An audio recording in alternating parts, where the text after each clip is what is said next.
Hello, my name is Rich Howard, owner of Architectural Builder Supply, and this video is to bring you a closer look at the Rockwood number 872-626.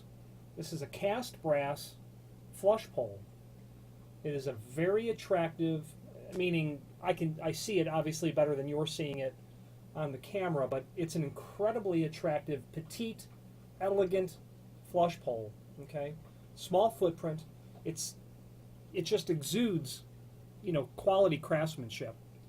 Okay, for the cost, it's just amazing. Every time I review a Rockwood item, I'm always impressed with the fit and finish.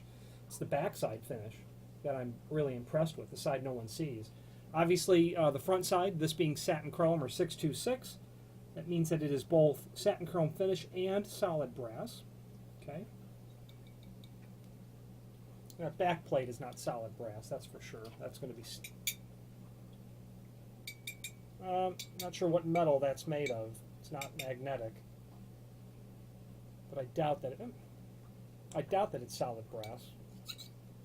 I definitely doubt that it's solid brass. Scratching the back side of it doesn't show any brass. But anyway, it's an exceptional fit and finish, especially for the cost. Where you're going to use this, obviously, is any sort of sliding door application.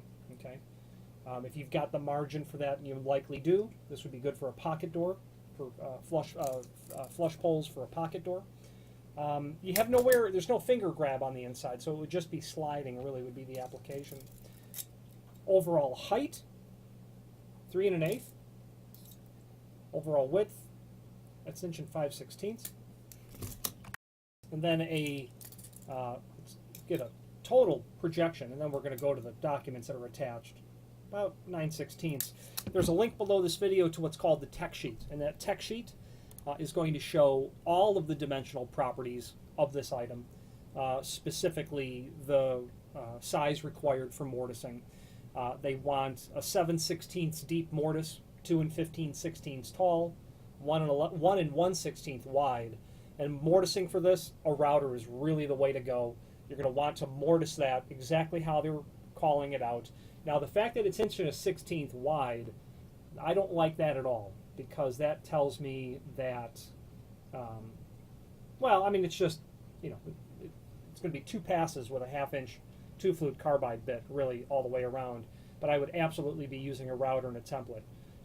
If you're doing one, you don't want to set up your router. That's certainly understandable. But if you had 3, once you have the template ready, the second 2 are going to go really fast.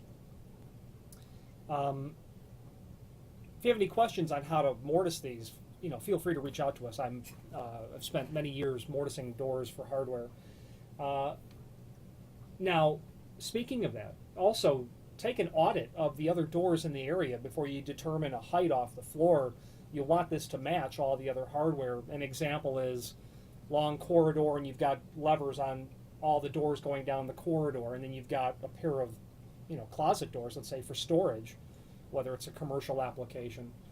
You don't want to have your line of sight interrupted by an unusual height. I mention it because it's occurred in the past. Why did the guy put it at 36 off the floor when everything else is at 40? You can see that right away.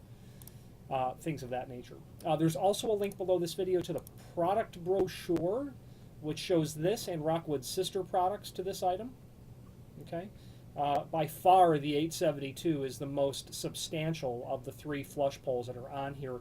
That 870 is an incredibly thin gauge material that is certainly still very nice, but it has nowhere near the substantial sort of feel of this. This weighs, over 1/10 of a pound, 0.15 pound.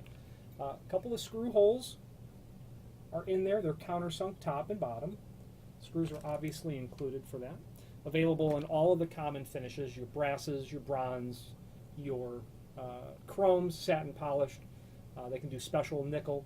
They'll really do about any finish as well, etc. So don't hesitate to ask if you have a need for, antique nickel would be a concept. Questions on this Rockwood 872 or any other Rockwood product, please feel free to reach out to us. Thank you.